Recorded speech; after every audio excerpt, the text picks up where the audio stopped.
கொழுத்த மனைவி பார்ட் 2.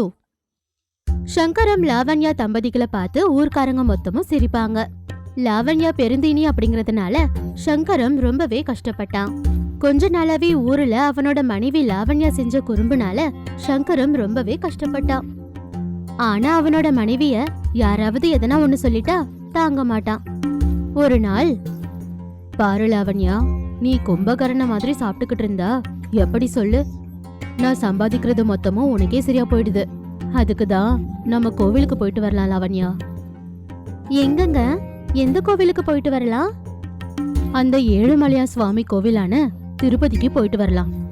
அங்க போயிட்டு வந்தா மனசுக்கு கொஞ்சம் அமைதியா இருக்கும். அப்படின்னா இன்னைக்கே நம்ம கிளம்பி போயிட்டு வரலாம் வாங்க. நம்ம பயணத்துக்கு தேவைப்படுற துணிங்களை நீ எடுத்து வச்சிரு. அப்படியே வழியில சாப்பிடுறதுக்கு எதையாவது தயார் செஞ்சு வை. அத நீங்க சொல்ல வேண்டிய அவசியமே இல்ல. நான் அத மட்டும் மறந்துடவே மாட்டேன்னு உங்களுக்கு தெரியும்ல. இப்படி சங்கரம் சொன்னது எல்லாத்தையும் லாவண்யா எடுத்து வச்சுட்டா. அன்னைக்கு அந்த தம்பதிகள் கோவிலுக்கு போறத பார்த்து ஊர்க்காரங்க எல்லாரும் ஆச்சரியப்பட்டாங்க. என்னங்க இது, நம்ம அவங்க கண்ணுக்கு என்ன புதுசா தெரியுறோமா? எல்லாரும் நம்மளையே பாக்குறாங்க. அவங்கள கண்டுக்காத லாவண்யா, நம்ம நிம்மதியா கோவிலுக்கு போய் சுவாமிய தரிசனம் செஞ்சுட்டு வரலாம். என்னங்க, எப்படியோ நம்ம கோவிலுக்கு போறோம்ல, இந்த பயணத்திலேயாவது எனக்கு வேண்டியதெல்லாம் நான் வாங்கி சாப்பிடுறேங்க. வீட்டுக்கு போனதுக்கு அப்புறமா முடிஞ்ச வரைக்கும் சாப்பிடுறத நான் குறைச்சுக்கிறேன். நான் ஒல்லி ஆகிறதுக்கு முயற்சிகளை செய்யறேன். பாவம், என்னால உங்களுக்கு கெட்ட பேரு வரக்கூடாதுல்ல, அதுக்கு தான் நான் இது எல்லாத்தையுமே யோசிக்கிறேங்க. இப்பயாவது நீ ஒரு நல்ல முடிவை எடுத்தியே, ரொம்ப சந்தோஷம் லாவண்யா. நீ உனக்கு வேண்டியது எல்லாத்தையுமே வாங்கி சாப்பிடலாம். ஆனா நம்ம வீட்டுக்கு போனதுக்கு அப்புறமா நீ சாப்பிடுறது மொத்தத்தையும் குறைச்சுக்கணும், சரியா? சரிங்கங்க, என் புருஷன் தங்கம். இப்படி லாவண்யா அவளோட கணவன் சங்கரமோட அனுமதியோட வழியில பாக்குற எல்லா தின்பண்டங்களையும் அவ வாங்கி சாப்பிட்டா. கோவிலுக்கு போய் தரிசனம் செஞ்சுட்டு வீட்டுக்கு திரும்ப வந்தாங்க. ஆனா லாவண்யா மட்டும் பயணம் இப்ப முடிய போதேன்னு அவ இன்னும் அதிகமா சாப்பிட ஆரம்பிச்சா. இப்படி அவ இஷ்டத்துக்கு சாப்பிட்டதுனால குண்டா இருந்த லாவண்யா இன்னமும் குண்டாகிட்டா. அவங்க 2 பேரும் வீட்டுக்கு போனாங்க. அவங்க வீட்டு கதவை சாவி போட்டு திறந்தாங்க. ஆனா லாவண்யாவால அந்த வீட்டுக்குள்ள போகவே முடியல. என்னங்க, என்னால இந்த வாசல் வழியா உள்ள போகவே முடியலங்க. எனக்கு பத்தவே மாட்டேங்குது. ஐயோ கடவுளே, கோவிலுக்கு போகாம இருந்திருந்தாலே நல்லா இருந்திருக்கும். இவளை கோவிலுக்கு கூட்டிட்டு போனதுனால இதோ இப்படி ஆகிடுச்சு. ஐயோ, நீங்க முதல்ல இப்படி பேசுறது எல்லாத்தையும் விடுங்க. முதல்ல நான் நம்ம வீட்டுக்குள்ள போறதுக்கு எதனா வழி இருக்கான்னு கொஞ்சம் யோசிச்சு பாருங்க. உன் மொகர கட்ட, நீ எதுக்கு சாப்பிட்டு சாப்பிட்டு இவ்ளோ குண்டான? இனி இந்த வழியா நீ வீட்டுக்குள்ள போறதுக்கு வாய்ப்பு இருக்குன்னு நீ நினைச்சுக்கிட்டு இருக்கியா என்ன? போது நிறுத்துங்க. இப்ப நான் வீட்டுக்குள்ள போறதுக்கு என்ன செய்யணும்? எதனா ஒண்ணு யோசிங்க. வேற என்ன செய்யறது? இந்த வாசலை எடுத்தாகணும். அப்படி இல்லனா நீ வீட்டுக்குள்ள போகவே முடியாது. கொஞ்சம் பொறுமையா இரு, நான் நம்ம வீட்டு வாசலை கொஞ்சம் சரி பண்றேன் அப்படின்னு சங்கரம் அவனோட வீட்டு வாசலை எடுத்துட்டான். அதுக்கப்புறமா வீட்டுக்குள்ள லாவண்யா போயிட்டா. சங்கரம் அவனோட மனைவி பின்னாடியே வீட்டுக்குள்ள போனான். அப்பப்பா, ரொம்ப சோர்ந்து போயிட்டோம் இல்லங்க? ஆனா பயணம் ரொம்பவே நல்லா இருந்துச்சு. ஆமா ஆமா, கொஞ்ச நேரத்துக்கு நம்ம மெத்தையில ஓய்வெடுக்கலாங்க. அதுக்கப்புறமா எழுந்து நம்ம வீட்டு வேலைங்களை பார்க்கலாம். சரி சரி, கொஞ்ச நேரத்துக்கு படுத்து ஓய்வெடுத்துக்கோ அப்படின்னு சொன்னா சங்கரம். அப்போ லாவண்யா அந்த கட்டில் மேல உக்காந்தா. லாவண்யாவோட அதிக எடையால அந்த கட்டில் கூட உடைஞ்சு போயிடுச்சு. இப்படி கட்டில் உடைஞ்சதுனால லாவண்யா டமாலுன்னு கீழே விழுந்துட்டா. சங்கரமோட இதயம் டுமீலுன்னு வெடிச்சிருச்சு. ஐயோ கடவுளே, இவ இந்த வீட்டையே ஒரு வழி பண்ண போறா போல இருக்கே. ஒரு பக்கம் வாசலு கதவு, இன்னொரு பக்கம் இந்த கட்டில், இப்படி எல்லாத்தையுமே நாசமாக்கிடுறாளே. இன்னும் இந்த வீட்டுல இவ என்னென்னத்தை உடைக்க போறாளோ என்னவோ. என்னங்க, இப்படி தனக்கு தானே பேசிக்கிட்டு இருந்தா எப்படிங்க? கொஞ்சம் என்ன மேல தூக்குங்க. என்னால முடியாதுமா தாயே. உன்னை மேல தூக்குனா அப்புறம் நான் கூட பரலோகத்துக்கு போயிடுவேணும்னு எனக்கு பயமா இருக்கு. கேலி செய்யறத நிறுத்துங்க. முதல்ல என்ன மேல தூக்குங்க. ஆ, கத்தாத, தூக்குற, மேல தூக்குற, கொஞ்ச நேரம் அமைதியா இரு அப்படின்னு சங்கரம் அவ மனைவிய மேல தூக்குனான். ஆனா சங்கரம் நினைச்ச மாதிரியே நடந்துருச்சு. சங்கரம் கீழே விழுந்துட்டான். சங்கரம் மேல லாவண்யா விழுந்துட்டா.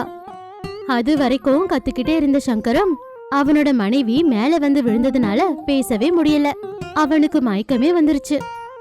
ஐயோ, என் புருஷனுக்கு என்னவோ ஆகிடுச்சே, பேச மாட்றாரே, கண்ணு திறக்க மாட்றாரே. என்னங்க என்னங்க, நான் தாங்க லாவண்யா, கொஞ்சம் பேசுங்கங்க. என்னங்க ஆச்சு?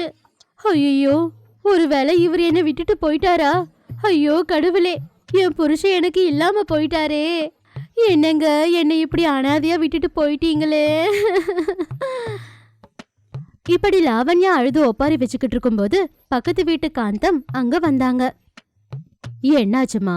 என்ன நடந்துச்சு? எதுக்கு இப்படி கத்திக்கிட்டு இருக்க? சங்கரமுக்கு என்ன ஆச்சு?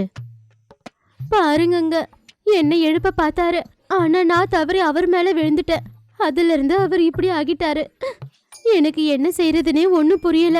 நீங்க கொஞ்ச நேரம் என் புருஷனை பாத்துக்கிட்டு இருங்க, நான் போய் கொஞ்சம் தண்ணிய குடிச்சிட்டு வந்துடுறேன். சரி சரி, சீக்கிரமா வாமா.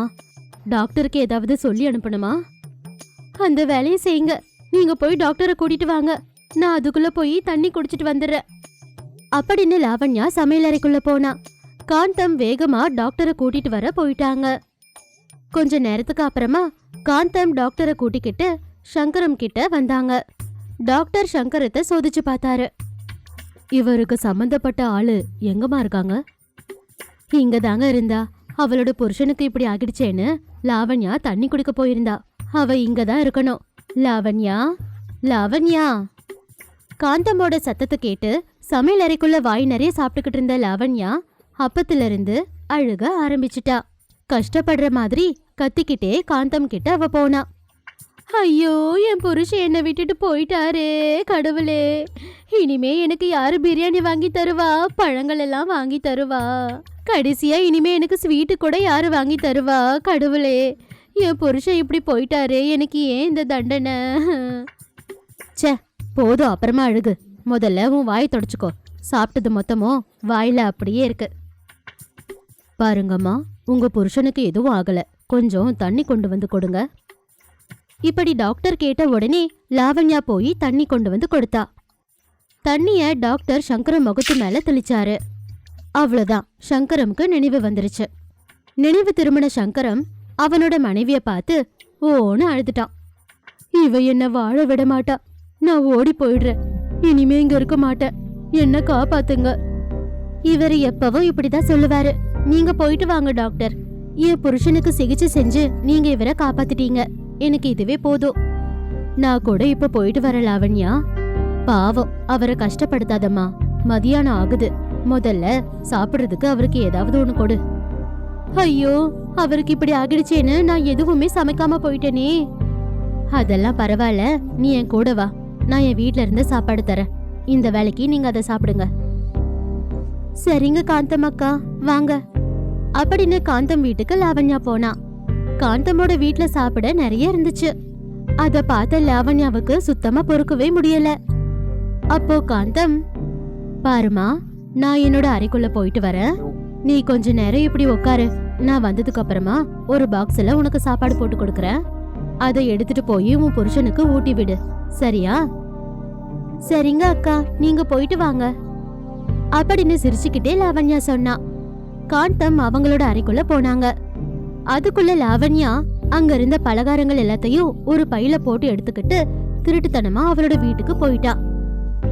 அறைக்குள்ள போன காந்தம் வெளிய வந்து பார்த்தப்போ அவளோட வீட்டுல எல்லாமே காலியாகி இருந்துச்சு. ஷாக் ஆகிட்டாங்க. லாவண்யாவை கூட காணோம் அப்படிங்கறதுனால உடனே சங்கரமோட வீட்டுக்கு போனாங்க. சங்கரம் படுத்துக்கிட்டு இருக்கும்போது பக்கத்திலேயே லாவண்யா காந்தம் வீட்ல இருந்து எடுத்துட்டு வந்த பலகாரங்களை ஒரு தட்டுல வச்சுக்கிட்டு சாப்பிட்டுக்கிட்டு இருந்தா. ஐயோ ஐயோ, நீ இப்படி எல்லாம் கூட செய்வன்னு நினைச்சே பாக்கல. ஏற்கனவே உன்னை ஊர்க்காரங்க மொத்தமும் திட்டுறாங்க, ஆனாலும் உனக்கு புத்தி மாறவே இல்ல. உன் புருஷன் என்கிட்ட சொல்லும் போதே நான் அதை கண்டுக்கவே இல்ல. இப்ப எனக்கு சரியான தண்டனை கிடைச்சிருச்சு. சீச்சி, நான் செத்து கிடந்தா கூட சரி, இவ சாப்பிடுறத மட்டும் நிறுத்தவே மாட்டா. பக்கத்து வீட்டுக்கு போய் திருடிட்டு வந்து இப்படி சாப்பிட்டுக்கிட்டு இருக்கியே, உன் புத்தி மாறவே மாறாதா? பாருங்க, நான் இது எல்லாத்தையும் உங்களுக்காக தான் எடுத்துட்டு வந்தேன். ஆனா இது எல்லாத்தையும் நீங்க சாப்பிட்டீங்கன்னா உங்களுக்கு உடம்பு இன்னமும் முடியாம போயிடுமோன்னு நான் நல்லா யோசிச்சேன். அதுக்கு தான் நான் கொஞ்சோண்டு சாப்பிட்டு பார்த்தேன். அதுக்கப்புறமா உங்களுக்கு தரலான்னு நான் நினைச்சேன். ஆனா அதுக்குள்ள நீங்க என்ன திட்ட ஆரம்பிச்சிட்டீங்க. அதோ காந்தமக்கா கூட என்னதான் திட்டுறாங்க. நீங்க செய்யறது எதுவுமே நல்லா இல்லை. நீங்க ரொம்ப பெரிய தப்பு செய்யறீங்கங்க. லாவண்யா அப்படி சொன்ன உடனே சங்கரம் காந்தம் 2 பேரும் ஷாக் ஆயிட்டாங்க. லாவண்யா சாப்பிட்றத பார்த்து தலை சுத்தி மயங்கி விழுந்துட்டாங்க. அவங்க இப்படி தலை சுத்தி மயங்கி விழுந்தது கூட பொருட்படுத்தாம அந்த கொழுத்த மனைவியான லாவண்யா வேக வேகமா சாப்பிட்டுக்கிட்டே இருந்தா. ராமாபுரத்துல சிவா சுஜாதா அப்படிங்கிற தம்பதிகள் இருந்தாங்க. சிவாவுக்கு நிறைய சொத்து பத்துகள் இருந்துச்சு. ஆனா அது எதுவுமே அவனுடைய பேருல இருக்கல. சிவாவுக்கு சொத்து மேல நிறைய ஆசை. அதனால அந்த சொத்து எல்லாத்தையுமே அவன் பேருக்கு மாத்தணும் அப்படின்னு ஆசைப்பட்டுக்கிட்டு இருந்தான். சிவாவோட அம்மா சாரதாவும் புள்ள பேச்சதான் கேட்பாங்க. அவங்களுக்கு கல்யாணமாகி 2 வருஷத்துல சுஜாதா கர்ப்பமானா. அந்த நேரத்துலதான், அம்மா 2 வருஷத்துக்கு அப்புறமா தான் என் கனவு நிறைவேற போகுதுமா. இனிமே நான் நினைச்சது எல்லாமே நடக்கும். எனக்கும் பேர பசங்க கூட விளையாடணும் அப்படிங்கிற ஆசை இருந்துச்சுடா. இத்தனை நாளுக்கு அப்புறமா அந்த ஆசை தீரப்போகுது. எனக்கும் ரொம்ப சந்தோஷமா தாண்டா இருக்கு. நான் சந்தோஷப்படுறது எனக்கு குழந்தை பிறக்க போறதுக்கு இல்லம்மா, என் ஆசை நிறைவேற போறதுக்கு. அப்படின்னா என்னடா? எனக்கு ஒண்ணுமே புரியலையே. எங்க அப்பா உன் புருஷன் சாகிறதுக்கு முன்னாடி எல்லா சொத்தையுமே அவருடைய பேரனுக்கு தானே எழுதி வச்சாரு. அதை நினைச்சா இப்பவும் வயிறு எல்லாமே எரியுது. இத்தனை நாளாவும் இந்த சொத்தை நான் அனுபவிச்சுக்கிட்டு இருக்கிறேனே ஒழிய இதை எங்கேயாவது விற்க முடியுதா? வித்தா அதுல நமக்கு என்னடா லாபம் வரப்போகுது? சொத்து போனா அது நமக்கு நஷ்டம் தானே. இந்த கிராமத்துல இவ்வளவு சொத்து இருந்து என்னமா புண்ணியம்? நமக்கு இங்க நிறைய வயல்வெளி எல்லாம் இருக்கு.